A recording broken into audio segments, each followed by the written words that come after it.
పార్వతి ఇంట్లో అడుగు పెట్టకముందు నా జీవితం నీ చేతిలో ఉండేదమ్మా. ఎప్పుడైతే తన ఇంట్లోకి వచ్చిందో, ఎప్పుడైతే తను నా వెంట 7 అడుగులు వేసిందో, ఎప్పుడైతే నేను పార్వతి చేయి పట్టుకుని ప్రమాణం చేశానో, ఆ రోజు నుంచి నా జీవితం నీ చేతి ఆశీర్వాదం కోసం మాత్రమే ఎదురు చూస్తుందమ్మా. మా ఇద్దరిని నువ్వు భార్యాభర్తలుగా అంగీకరించే రోజు వస్తుందని ఆశించాను. కానీ నీకు మేమొక్కటవుతామేమోనని అనుమానం వచ్చింది. నువ్వు కాదన్నా, ఒప్పుకోకపోయినా పార్వతికైతే నేను అన్యాయం చేయలేనమ్మా. మా బంధంతోనే ఇంటికి రక్ష అని నేను అనుకుంటున్నాను. కానీ నువ్వు పార్వతి ఉంటే ఇబ్బంది అనుకుంటున్నావు.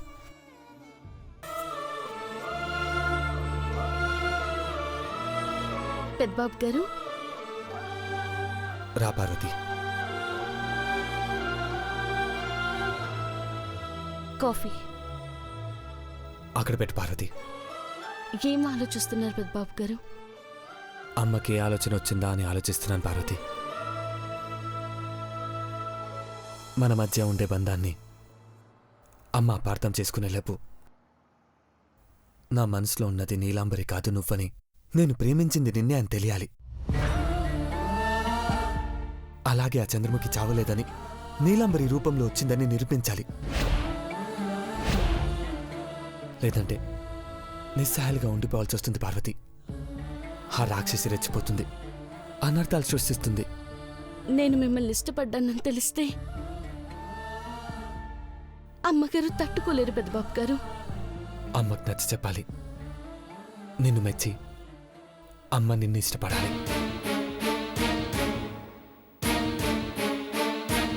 ఒక్క నిమిషం.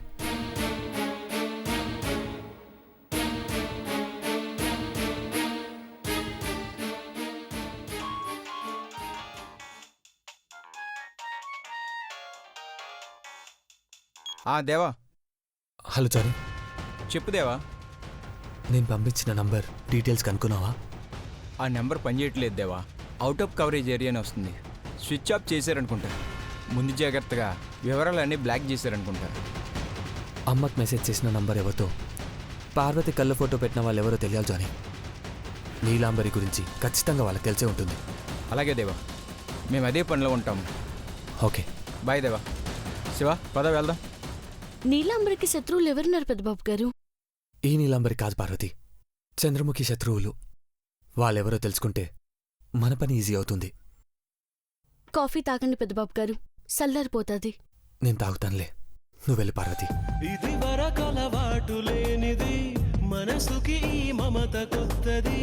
దొరకక దొరికింది గనక చేయి జారుతుంటే ఏం తోచకున్నది. ఊరించిన నీలి మబ్బుని ఊహించని గాలి తాకిడి, ఎటువైపో తరుముతుంటే కళ్ళార చూస్తూ ఎల్లా మరి. ఎడారి వైపు వెళ్ళకంటూ ఆపివాన చెలిని, తడారుతున్న గుండెలోకి రారమ్మని, తన వెంట పడి ఇటు తీసుకురాలేవా ఊపిరి. ఈ ప్రేమకి ఏమిటి వేడుక, ఏ జన్మకి జంటగా ఉండక.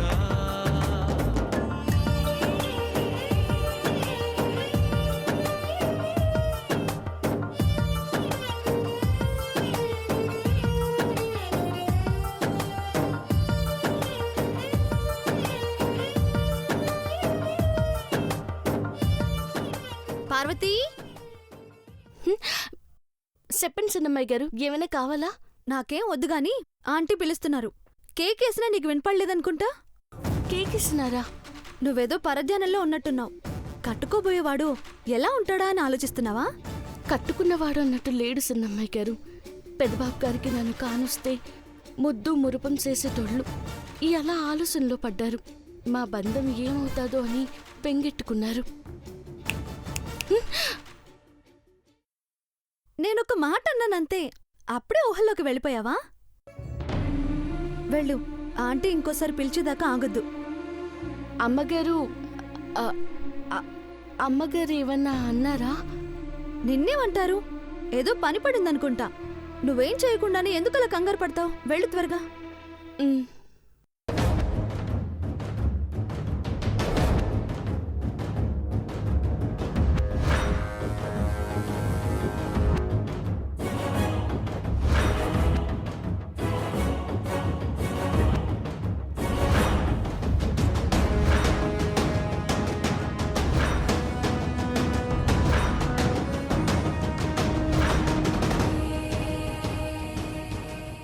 అమ్మగారు వచ్చావా పార్వతి? వచ్చానమ్మగారు. ఎక్కడి వరకు వచ్చావు?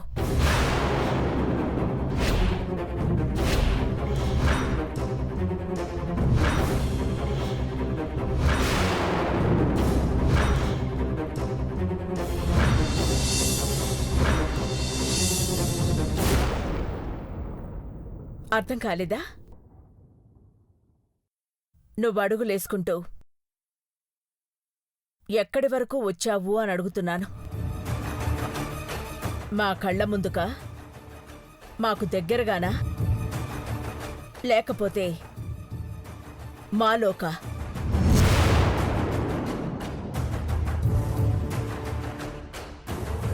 పాతికేళ్ల కిందట పాత పంచ కట్టుకుని ఒంటి మీదున్న చొక్కా చినిగిపోయి చేతిలో టవల్ పట్టుకుని ఇంటి గేటు ముందు కన్నీళ్లతో నిలబడి అన్నం పెట్టమని అడిగాడు. అతను బిచ్చగాడు కాదు, నిన్ను కన్న తండ్రి.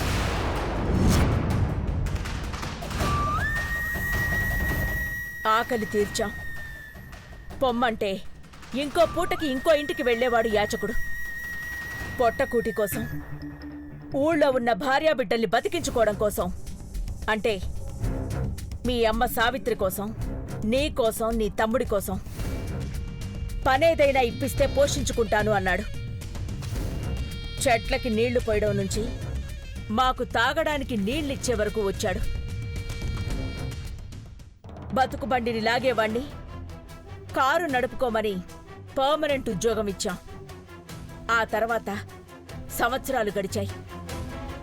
పెళ్ళీడుకొచ్చిన పిల్లకు రక్షణగా తండ్రే ఉండాలని, తండ్రి ఉన్న చోటే ఉండాలని నిన్ను ఇక్కడ ఉండనిచ్చాం. పెదబాబు కూడా నిన్ను వంట మనిషి నుండి బ్రాండ్ అంబాసిడర్ స్థాయికి తీసుకొచ్చాడు. అప్పచెప్పిన పనులన్నీ సరిగ్గానే పూర్తి చేశావు. అందుకే నీకు ఇంకో బాధ్యత అప్పచెప్పాలనుకుంటున్నాను. చేస్తావు కదా పార్వతి? మీరప్ప చెప్పే పనులన్నీ చేస్తానమ్మగారు. ఇక నేను చెప్పే పనేంటో తెలుసా? నువ్వు పెదబాబుకి సంబంధించిన ఏ పనులు చెయ్యకపోవడం.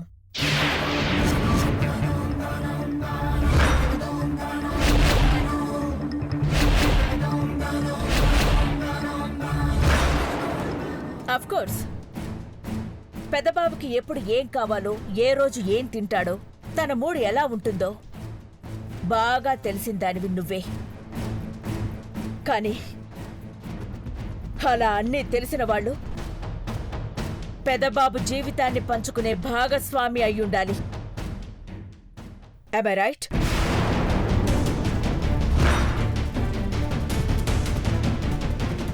అంటే పెదబాబు భార్య అయిన నీలాంబరికే ఇవన్నీ తెలిసుండాలి. ప్రతిదీ నువ్వు దగ్గరుండి నీలాంబరికి చెప్పాలి, కానీ పెదబాబుని దగ్గరుండి చూసుకోవాల్సిన పని నీకు లేదు.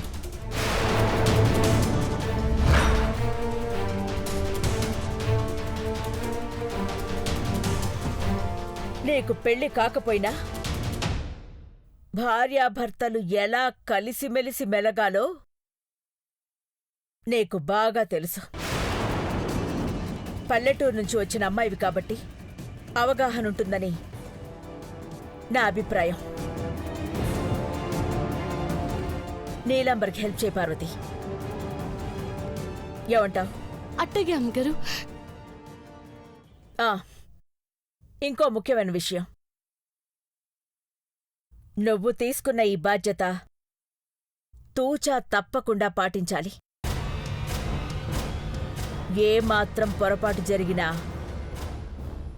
సంబంధాలు దెబ్బతింటాయి. అలా జరిగితే భరించలేని శిక్షను అనుభవించాల్సొస్తుంది. అది నువ్వైనా మేమైనా.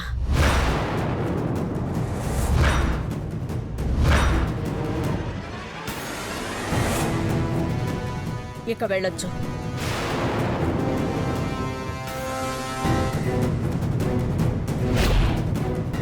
అఖిల కడిగితే ఏం చెప్తావు? నాకేమో కాళ్ళు వణుకుతున్నాయి. ఏదో ఒకటి చెప్పి మేనేజ్ చేస్తాను కానీ నువ్వు నోరు జారి నన్ను నిరికించుకో. రా. సరే సరే పద. ఆగండి ఆగండి ఆగండి ఆగండి.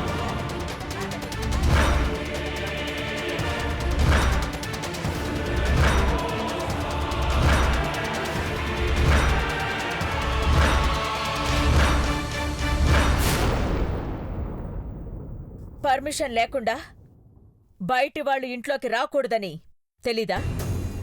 అక్క అక్క అంటే అక్క, నేను భవానీని, పక్కన నీలాంబరి. మీ తోడి కోడలు పెద్ద కోడలు పరాయి వాళ్ళు ఎలా అవుతారక్క? కూసే గాడిదొచ్చి మేసే గాడిదని చెడగొట్టిందట. నీ సంగతి అనవసరం. పక్కకి వెళ్ళు భవానీ. పక్కనున్న తన్నడుగుతున్నాను ఎవరు అని. నన్ను క్షమించండి ఆంటీ. కళ్యాణంలో నేను లేనందుకే మీకు కోపం వచ్చిందని నాకు అర్థమైంది. ఈ ఘట్టమనేని అఖిలాండేశ్వరి పెద్ద కోడలంటే ఎలా ఉండాలో తెలియని నిన్ను మా ఇంట్లో మనిషిగా భావించలేను. అయ్యో, మీకెలా చెప్పాలో ఏంటో తెలియట్లేదు. కళ్యాణానికి రాకుండా నాకెదురైన పరిస్థితులు అలాంటివి. ఏంటా పరిస్థితి? నువ్వు పెద్దబాబు సంతోషంగా కాపురం చేసుకోవాలని మేమింతా కష్టపడి దేవుడి కళ్యాణం జరిపిస్తే నీకంత నిర్లక్ష్యం ఏంటి?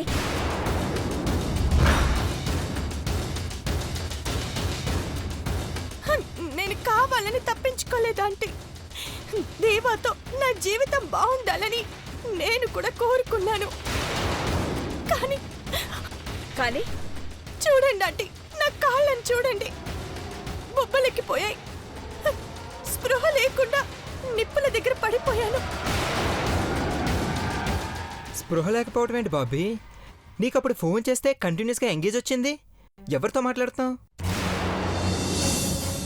చిన్నబాబు ఎప్పుడు ఇరికించే పనిలో ఉంటాడు.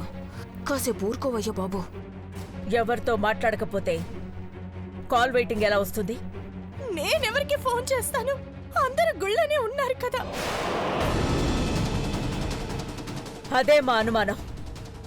దాదాపు గంటసేపు నీ ఫోన్ బిజీగానే ఉంది. అర్ధరాత్రప్పుడు అంతసేపు మాట్లాడుతున్నావంటే అర్జెంట్ కాల్ అయి ఉండాలి. అది ఎవరు, ఏమైందో నాకు తెలియాలి. మీ ఫనీ అంకుల్ ఊర్మిళ ఆంటీ కూడా ఫోన్ చేశాం. నువ్వు ఫోన్ చేయలేదన్నారు. నేను అబద్ధాలు ఆడట్లేదు అంటే నిజమే చెప్తున్నాను. జరిగిన విషయం చెప్తే చాలు. అది ఎంతవరకు నిజమో, ఎప్పుడు అబద్ధం మొదలైందో తెలుసుకోగలం.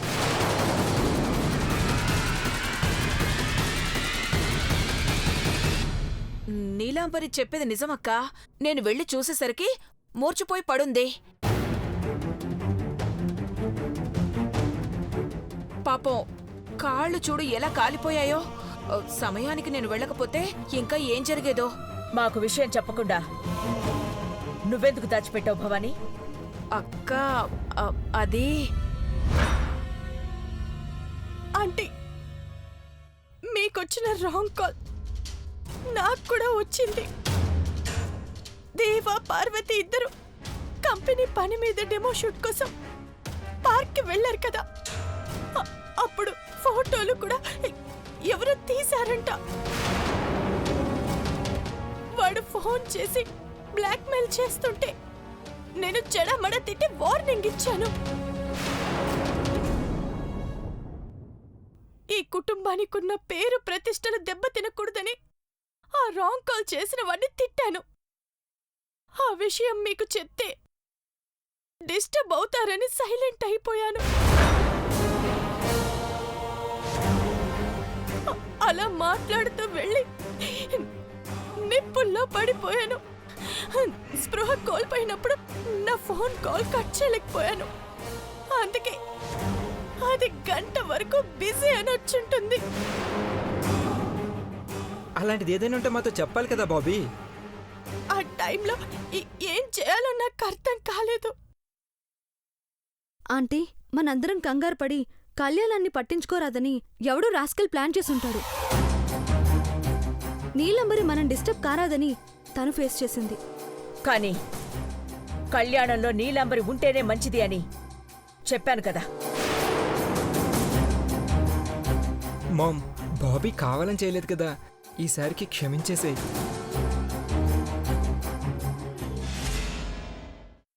నువ్వు కావాలని చేయకపోయినా దేవుడి కళ్యాణి జరిపించే భాగ్యాన్ని కోల్పోయావు నీలాంబరి. ఇంకెప్పుడు ఇలాంటి పిచ్చి పనులు చేయకు. లోపలికెళ్ళు. థ్యాంక్స్ అంటే అలాగే మీకు మళ్ళీ సారీ చెప్తున్నాను. సర్లే, మళ్ళీ అక్కకి కోపం తెప్పించే పనులు చేయకు. నువ్వు రా లోపలికి.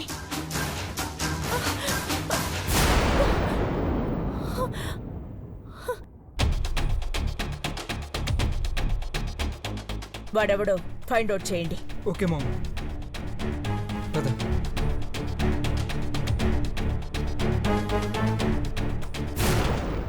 నీ చావు తప్పి కన్ను లొట్టపోయింది నీలు. అఖిలక్క అడిగిన ప్రశ్నలకి నువ్వు గుటకలేస్తున్నావు, నేను నీళ్లు నవ్వులుతున్నాను. కొద్దిసేపు ఉంటే అడ్డంగా దొరికిపోయేవాళ్ళం. దీనంతటికి కారణం ఆ రాంగ్ నెంబర్ గాడే. అపరిచితుడు సినిమాలో విక్రమైనా ఒకసారి రామాచారిగా, ఇంకోసారి రేమోగా జుట్టు విరబోసుకున్న అపరిచితుడిలా కనపడ్డాడు. వీడెవడో గాని అంగుళం కూడా అడ్రస్ తెలియట్లేదు. ఇక అసలు రూపం ఎలా ఉంటుందో. వాడెవడో వాణ్ణి మనం మట్టు పెట్టకపోతే మన అడ్రస్ గల్లంతవుతుంది ఆంటీ. వాడెక్కడి నుండి ఫోన్ చేస్తున్నాడో ట్రేస్ అవుట్ చేయాలి. నువ్వు కనుక్కోకముందే చిన్నబాబుని కనుక్కోమని అఖిలక్క చెప్పింది. నీకు ఎవరెవరు ఫోన్లు చేశారో తెలిసిందంటే వాణ్ణి పట్టుకొస్తారు. అఖిలక్క ఎదురు పడితే నీ చరిత్ర, నా సహకారాన్ని బయట పెడతాడు. అప్పుడు నా మొగుడు నన్ను వదిలేస్తాడు, నీకు మొగుడు కాని మొగుడు పెదబాబు నిన్ను తన్ని తరిమేస్తాడు. ఇది ఖచ్చితం. అలా జరిగేంతవరకు నేను ఆగుతానా? ఇప్పుడే వాడికి ఫోన్ చేస్తాను. వాడు ఇప్పట్లో చావడు. తలుచుకోగానే ఫోన్ చేశాడంటే 100 ఏళ్లు గ్యారంటీగా బతుకుతాడు. నువ్వు నోరు మూసుకో ఆంటీ. హలో, దరిద్రపు కాళ్ళు ఎలా ఉన్నాయి చంద్రముఖి? దరిద్రపు కాళ్ళేంట్రా? దగా చేసి అఖిలాంటి ఇంట్లో అడుగుపెట్టిన నీ పాదాలు రాత్రి నిప్పులు తొక్కాయి కదా, ఇప్పుడెలా ఉన్నాయని అడుగుతున్నా. కొనపడితే నీ గొంతు మీద కాలు పెట్టి నులమాలని ఎదురు చూస్తున్నాన్రా. కలుద్దాం, తొందరపడకు. ఎక్కడ కలుద్దామో చెప్పరా? నన్ను చూడాలని తహతహలాడుతున్నావా చంద్రముఖి? నన్ను కలిసే ముందు ఖర్చులకి 2 కోట్లు పంపించు. డబ్బుల కోసం ఇంత టార్చర్ పెట్టేలా ఉంటే ఏదో ఒకలా అడ్జస్ట్ చేసి పారేసేదాన్ని. అడ్జస్ట్ చేసి 1 డేలో నా చేతికి అందేలా చేయాలి. 2 కోట్లు అడ్జస్ట్ చేయడానికి 2 రోజులు టైం కావాలి. I don't know. నీ చావు నువ్వు చచ్చైనా నేనడిగిన అమౌంట్ ఇవ్వాలి బేబీ. అవసరమైతే భవానీ ఆంటీ సాయం తీసుకో. అవసరమైతే భవానీ ఆంటీ సాయం తీసుకో. అడక్కడక్క ఈ చీపర్ అంటేనే అడగాల? ఎల్లుండి ఇవ్వనా? No way. రేపే మళ్ళీ ఫోన్ చేస్తా. Bye bye baby. Hello hello, చదవా. ఏమంటున్నాడు బావా? వాడు బావేంటి? చీటికి మాటికి సరసాలాడేవాణ్ణి బావే అంటారు నీలమ్మ. వాడి ఫోన్ రాగానే ముచ్చట్లు పెడుతున్నావు కదా. 2 కోట్లు అడుగుతున్నాడంటే అది కూడా రేపే. నీ సొమ్ము బయటికి తీ. నా దగ్గర డబ్బులు ఎక్కడున్నాయంటే ఈ ఇంటి పెద్ద కూడా అవ్వగానే నా ఆస్తి మొత్తం ఘట్టం లేని గ్రూప్ ఆఫ్ కంపెనీస్కి అటాచ్ చేశాం కదా. నువ్వే చేతులారా చేసుకున్నావు. 100 కోట్లు కలిపితే 1000 కోట్లు కలిసొస్తాయనుకున్నావు. చేతిలో చిల్లర తప్ప ఏమీ మిగల. నీ దగ్గరుంటే అడ్జస్ట్ చేస్తావా అంటే? 2 కోట్లేంటి, 4 కోట్లున్నాయి నా మొగుడేసుకునేవి. వాటిని తెమ్మంటే తెస్తాను. జోకులు చేయక ఆంటీ. మరి లేకపోతే ఏంటి, అఖిలక్కకి తోడుకోడలే గాని కోట్లు తోడుకోలేకపోయాను. డోంట్ వరీ, ఈ ఇంటి సొమ్మే వాడికిస్తాం. ఎలా అనేది తర్వాత చెప్తాను.